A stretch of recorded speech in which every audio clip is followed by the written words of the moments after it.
म्हज्या भावन भयणो, जायते फावटी न्हू अशेंच आमच्या जिवितांत घडटा. आमकां कितें तरी जाय, कितें मेळोंक जाय जाल्यार आमी आमच्या जिवितांत कितें तरी बलिदान करूंक फावो. आमी आमच्या जिवितांत कितें तरी सॅक्रिफायस करूंक फावो. आनी आयज ही आयचें शुभ वर्तमान आमकां हेंच करूंक आपयता. आमकां तरी खरो ठेवो मेळटलो जाल्यार आमी आमच्या जिवितांत आमी कितें आमच्या जिवितांत बांदून दवरलेलें आसात तें आमी सोडूंक फावो आनी रिस्क घेवन मुखार वचूंक फावो. आज जेजू तेंच करूंक आपयता. आनी सर्गीचें राज तेंच, सर्गीचें राज जावन आसा खरो ठेवो सो आमकां जेजू आपणाक आपयता तो.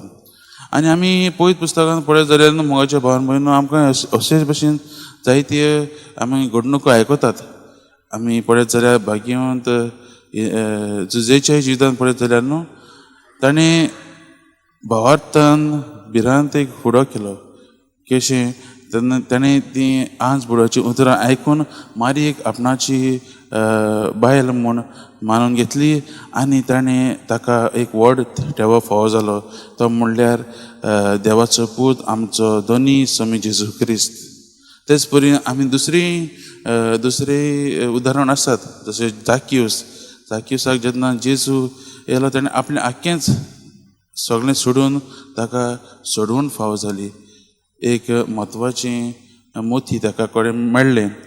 आयज म्हज्या भावन भयणो ह्या वाचपांचेर नियाळ करता आसतना आमी आमच्या जिविताचेर नियाळ करुया.